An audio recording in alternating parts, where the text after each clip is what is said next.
If you want to know how to get into an Ivy League school such as Harvard or Princeton, stay with me.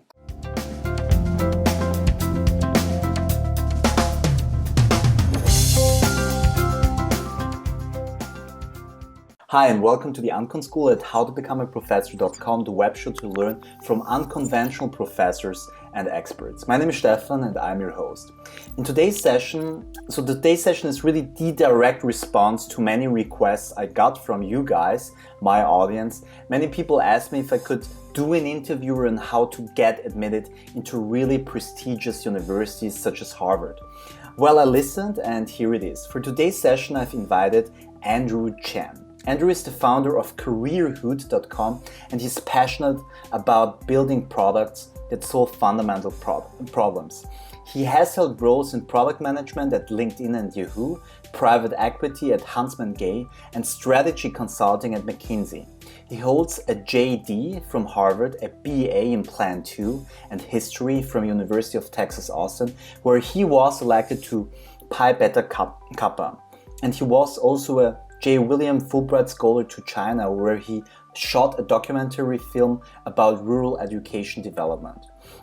So he is a Texas native, and Andrew enjoys searching for great barbecue in his spare time, reading history and biographies, strumming his acoustic guitar, and sharpening his skills in interaction and product design. He regularly reads and has been most influenced by the entrepreneurship writings of Paul Graham, Eric Ries, and Ben Horowitz. All right, thank you, Andrew. Thank you so much for taking your time for this interview. Obviously, you have a lot on your plate, and also know that you're super busy. So again, I really appreciate the opportunity to pick your precious brain. Sure, happy to be here, Stefan. Thanks for having me. All right, so as I mentioned in the intro, the topic of today's session is how to get into so-called Ivy League schools. First of all, could you explain what an Ivy League school exactly is?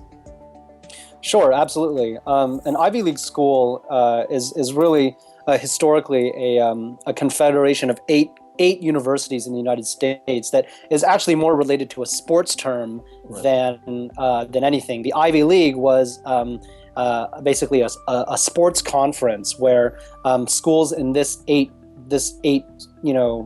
eight schools all participated sort of in what was called the Ivy League, as opposed to let's say the Big Ten League, which are universities maybe like more in the Midwest. So the Ivy League schools today are, even though historically, again, was based on a sports conference, they actually refer to now in the public consciousness schools that are traditionally, liberal arts focused, broad education rather than specialized education, often have a long history and are quite well known throughout the world. And specifically, those eight schools are Harvard, Yale, Princeton, Columbia, Dartmouth, the University of Pennsylvania, Cornell, and Brown. Those are the eight schools. All right, okay. Thank you very much for clearing this up. So the second question I'd like to ask you is, what makes Ivy League schools so special? Yeah, why is there such a huge demand in getting into the schools? Or please share that view on that with our audience. And if it would be also cool if you could share your motivation, why you really wanted to get into Harvard in the first place as well. Sure, absolutely. In terms of why they're so quote unquote special, I think that it actually has largely to do with their breadth. So the breadth and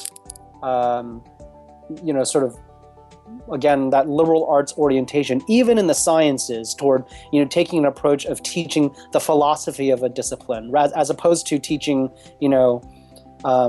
something that's very, very applied, rather than teaching something that's very, very applied, making sure that the students are equipped with a broad conceptual understanding of the underpinnings and the philosophy behind a particular discipline. So it isn't that you just simply learn applied math if you were at Princeton or something like that. You could learn that, but you would the foundation of that education would probably be more on the philosophy of math and conceptual math. That's really how I sort of think about the educational distinctiveness of an Ivy League education versus a maybe a traditional college education or a trade school or a vocational education. It's really helping you understand and see the bigger picture and understanding sort of the broader philosophy behind a discipline that you're pursuing. I think that's one big thing to understand about what makes Ivy League educations distinctive. The second thing, I think, is just a more pragmatic reason.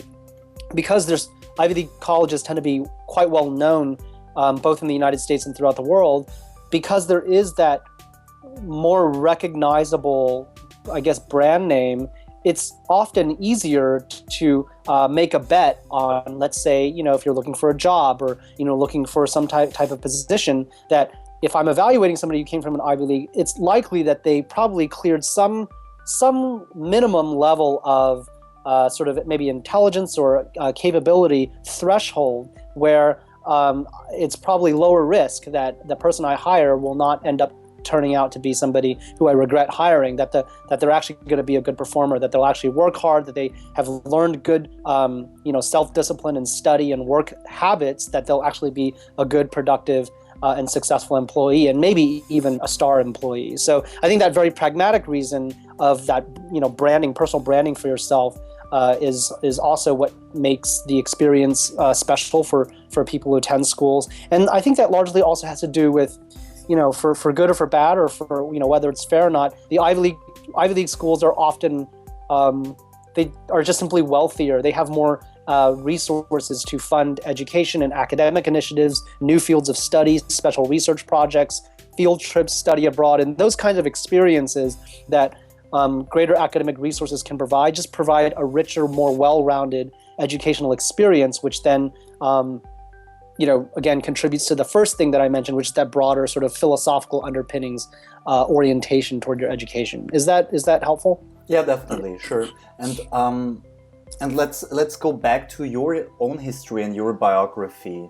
When did you make the decision to apply for Harvard, and why? Sure. I applied to, so I went to the law school at Harvard. So I went to Harvard Law School, and I'm a graduate of the Harvard Law School. I applied to law school, including Harvard and many others, my senior year of college, so my fourth year of college. I went to the University of Texas at Austin, as you mentioned, and studied history and an interdisciplinary liberal arts major called the Plan 2 Honors Program while I was there. And I studied liberal arts in college, and in my last year, it is, as I sort of was reflecting on what I wanted to do next, I evaluated a number of options, and law school was one of them, and it was one of many different academic programs that I applied to. Incidentally, your viewers may be interested to know, even though I didn't attend and graduate from those institutions, I applied to and was also admitted at the Kennedy School of Government at Harvard, as well as the Master's in Philosophy in Modern History at Balliol College, Oxford. Ultimately decided not to pursue either of those tracks, but definitely have an insight into sort of how to apply to graduate programs, and even through the process, undergraduate programs at Ivy League or other, similarly situated institutions. So that was when I applied. And the context for why was that studying history in history and literature in college, but I majored in history. You spend a lot of time reading, thinking critically about texts, writing, and those are largely many of the same skills that an attorney would use in their profession, and you certainly do those things in law school. And so law school was something that I was certainly interested in when I was in college. Didn't know a whole lot about what the job would be. Actually, I just thought the education would be interesting, and at that time, that was really the reason why I applied. Okay, awesome. All right, okay, so you went through the process, and let's dive into the meat. How can people get into an Ivy League school if they decided they really wanted to attend such a prestigious school? Is there an exact blueprint in doing so, and when do people have to start preparing for the admission? Yeah, it's a good question in that it's one that a lot of people think about.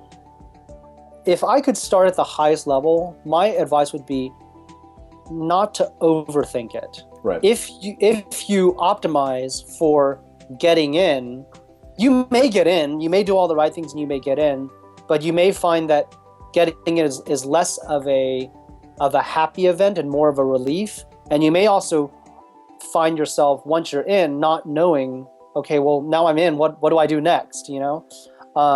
Instead, I think a better way to think about it is trying to just develop yourself, your personal self, to the best that you can. So if you study a particular subject, let's say, you know, you're studying the sciences and you think that the sciences are going to be helpful for you getting into an Ivy League school, the goal should not be, I am studying the sciences in order to get into an Ivy League school. The goal should be, I am studying the sciences because I love the sciences. And I think that's the first principle, that Ivy League schools love to see people who are motivated intrinsically by the discipline itself or by the activity that they're pursuing itself. Right. It's a nuanced distinction, but it's one that I think time and again comes across in the applications, that if you're seeking admission versus seeking knowledge, the way you present yourself will come across differently. So that's the first thing that I would encourage. The second thing I would just caveat is that depending on whether we're talking about undergraduate Ivy League admissions or graduate Ivy League admissions or professional school Ivy League admissions, those may have specific differences and nuanced differences in how you should present yourself. Obviously, if you're applying, say, to a PhD program, you cannot apply with the sort of free-ranging, exploratory mindset that you could apply in college, because the purpose of college is to explore and learn new things. The purpose in a PhD program, I believe, is to really focus and become an expert at one thing. So that would be a broad philosophical difference in how you would approach the application. Instead, what I would say is that no matter whether you're looking to apply to undergrad, graduate school, professional school, business school, whatever, medical school, the most important thing that I have found, both talking with many admissions officers as well as counseling many people to get into Ivy League programs, because I didn't know if I mentioned this when we were talking offline earlier, but I served as a law school admissions counselor for about 5 years, both before I went to law school, but after I had gone into Harvard Law School, as well as all throughout during law school. I advised undergraduates on how to get into basically Ivy League graduate educations, graduate programs. And throughout that process, and also through talking with many admissions officers, though, there are many, many things that you know, Ivy League programs look for. But there is one thing in particular that is the most important of all of them, and that is a unifying theme across all programs, undergraduate, graduate, professional, is that they are looking for leadership. Right. They are looking for students who ultimately will become leaders in their field. So it doesn't matter if you go and you study biology or law or chemistry or literature. They want to be able to say that this person came to study this discipline at my school and they ultimately became a leader in biology or law or chemistry or literature. They want to incubate and educate future leaders of their field, whatever that field is. Okay, so you know, if you were to go to Harvard Law School where I attended, something like 10 years after graduation, something like half or fewer of the people are actually practicing law. They're doing all kinds of other things. They're working for the government. They're running businesses. They're running nonprofits and foundations. They're running for elected office. So they hold elective office. They're professors. They're lawyers. They're all kinds of things. But there's one unifying theme throughout, which is that, not everybody, but on the whole, most people are pushing that field forward. Right. They are leading that field. And that doesn't mean necessarily being president of the United States, as Barack Obama is, but it could mean leading an organization or being a thought leader and writing a lot of ideas and journal articles that then push the thinking of the field forward. So the one thing I would say, we can get into specifics about particular programs if it's helpful for your viewers or if you like, but the one thing, if I could leave any takeaway, is try to focus on rounding out your own personal knowledge and self rather than optimizing for admission, and try to think about what are ways that you can be a leader of that field, and what are the things that you need to do to be seen as a leader of that field, and to be have the momentum of being a leader in that field.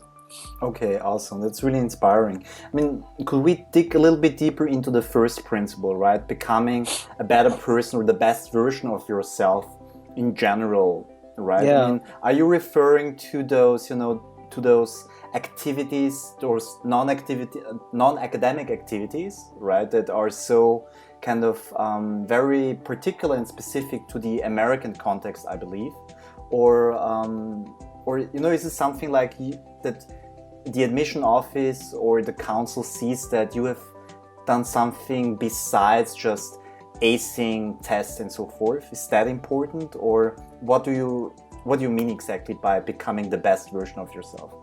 Yeah. So I specifically do not mean acing all your tests and having a perfect GPA. Those things are nice and they're helpful, and it's important to show that you can succeed academically, but they are not what they are. I would say they are neither necessary nor sufficient. Okay. That being said, if you have bad grades or bad test scores, you're probably not going to get in, because there is a minimum threshold that you have to clear in terms of like a grade point average, or SAT or ACT or LSAT or MCAT or whatever, in order just to get in. Because if they have concerns or worries that you cannot even successfully complete the course material in the program, then you don't even get to the question of whether you can be a leader in the field, because you can't even keep up with the normal work. So I want to be clear that there is a minimum threshold, but many people will meet that threshold. It is not necessary to have perfection in your grades. Obviously, if you think about it, Harvard, Princeton, Yale, all these places could easily fill their classes just with people who had perfect grades, okay? What I do mean also, I want to step back. So one thing I don't mean is having perfect grades necessarily, although that helps. I also do not mean, showing that you've done lots and lots of extracurricular activities, because often you will find candidates who have great grades and they did 19 different extracurricular activities, which, as you mentioned, is maybe more particular to the American context. But it's not as if they were particularly distinguished or held leadership roles in any of them. It just shows that they were stretched, across a lot of different activities. And in those situations, I think it's quite natural for an admissions officer to say, okay, I see that you've done a lot of things, but everybody only has 24 hours in the day. How substantive or meaningful were you able to get involved in any one of those things? And do I really believe you have that commitment to be a leader in a field, whatever that field may be, if you don't necessarily know how to prioritize your time and spend your time in the places where you believe you will have the most impact, okay? Excuse me, pardon me. So I don't mean perfect grades. I don't mean doing a lot of extracurriculars. What I do mean is spending your time focusing on a few core things that you're actually deeply passionate about. And what those things are not really critical from an admissions officer point of view. It just matters that they need to be able to see that you're committed and passionate about something. So it could be, computers. Maybe you're like really into computers, and you become like a really great programmer, and you've built a lot of really interesting things and solved some interesting computer science problems even before you've had formal training in computer science. Okay, so maybe you didn't do any sports, maybe you didn't do debate, maybe you weren't on the swim team, or maybe you didn't have other extracurricular activities, but you wrote a couple interesting research papers even before you were in college about computer science topics, or you built some kind of software that solved an important problem for yourself or for the community around you, or maybe for your family, showing that that is the kind of thing that shows, okay, this guy really has, or this girl really has a demonstrated passion in something, because they're spending a lot of time doing this thing and they've gotten pretty good at it, as evidenced by the article they wrote for the local paper or the local journal, or the software that they built and helped local businesses around them do something more efficiently, or run some process more efficiently. That would be like an example. It doesn't have to be in the sciences, though. It could be, let's say you were studying liberal arts. Let's say you were studying literature. Rather than showing that you can be on the swim team and on the debate team and part of student government and basically do all these extracurricular activities, maybe you wrote a short story which was published by a local publisher and is now, a book that people can buy on Amazon. Maybe you took classes at your local college to show that you've already finished all of the basic classes in your school, your high school, or if you're in college, you already finished all the undergraduate classes and now you're taking graduate school classes, and show that you're acing them. Maybe you published some literary criticism type of paper with a professor that you didn't take classes from, but you just got to know because you were so interested in the topic. Or maybe it's that you wrote for as a guest columnist for your local newspaper, and even though that's not necessarily reading Shakespeare, it shows that you are in the mindset of writing and in the mindset of what literature is about. It's these kind of things that I would say you take a core discipline that you're interested in and then build a theme around your activities focusing around this. Maybe it's that you join your local literary society, or you led a literary organization in your school and you became the president, and you were president for 3 years. That shows continuity and consistency throughout a single activity, and it also shows that you have the ability to step up to a leadership role and stay in a leadership role over time, that people see you as a leader and that you're doing the kind of things that advance the field forward. Is that a good sort of overview of the types of things that I think are to answer your question, that demonstrate that commitment and passion? Right, definitely. I mean, interestingly, the first two principles or core advices, being passionate about something and showing leadership, even if you're in graduate school or following a PhD program, pursuing the PhD program, these two principles or kind of advices they seem to be really tightly intertwined with each other, isn't it? Right? And that's really inspiring to hear.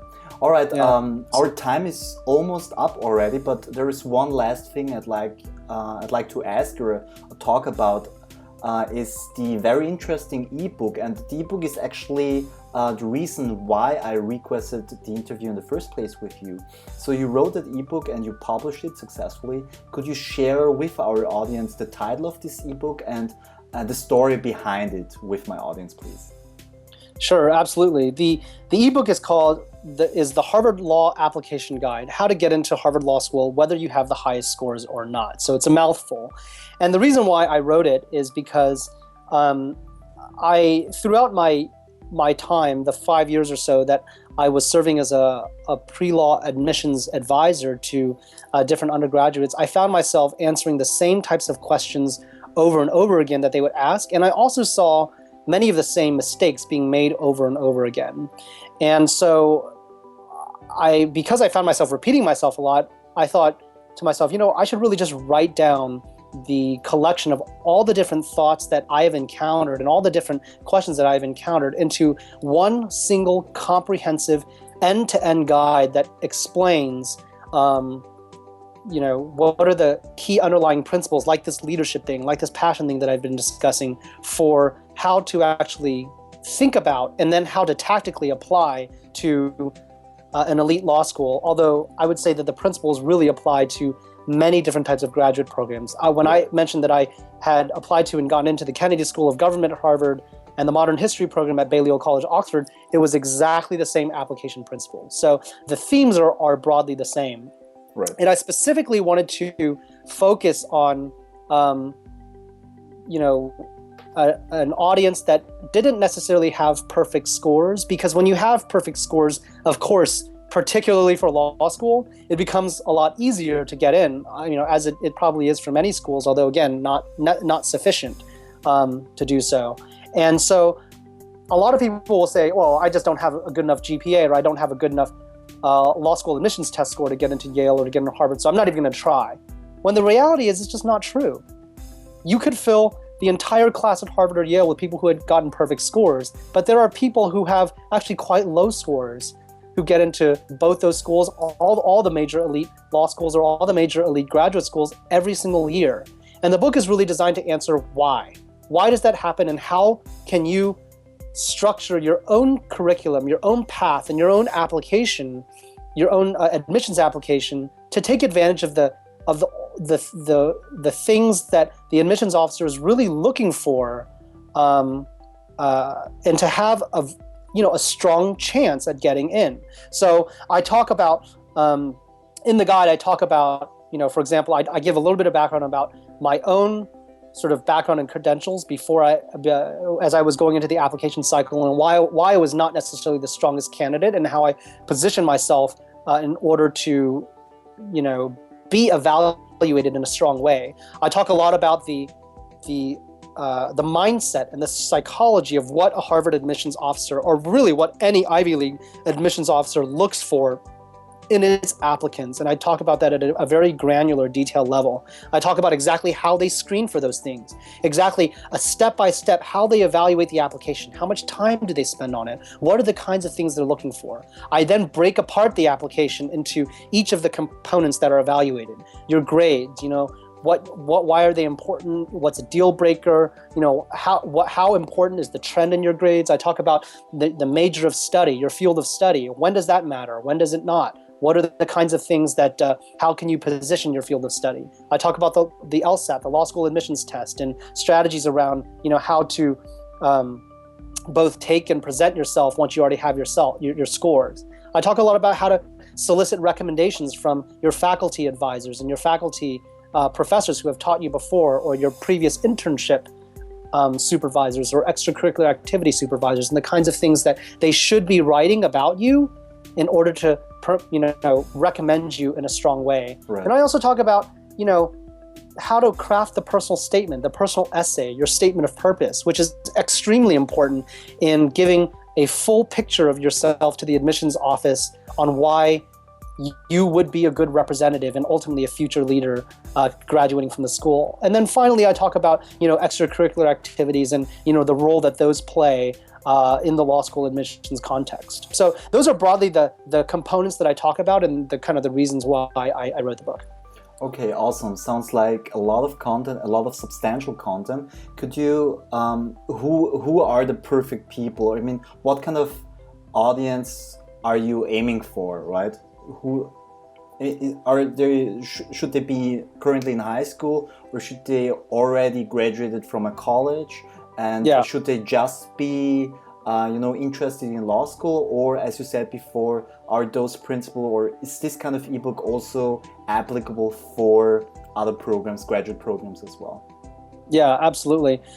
So I can use real data and tell you the kind of profile of people who have purchased the books, and it has been extremely wide-ranging. So I have gotten purchases from people who are in their freshman year of high school, and they just know they want to go to law school even now. Right. And so they want to get a sense at a very early age what they need to do in order to be seen as a strong candidate.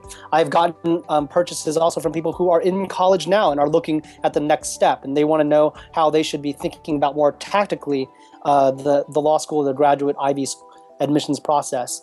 I've also gotten purchases from people who have already graduated from college, and they've been in their career for a few years, and they're looking for a career change. Maybe they've done something and they want to try something new, and they'd like to go back to school to do that. And they're looking for, having been out of an academic context for a while, they're now looking for, how to get back in.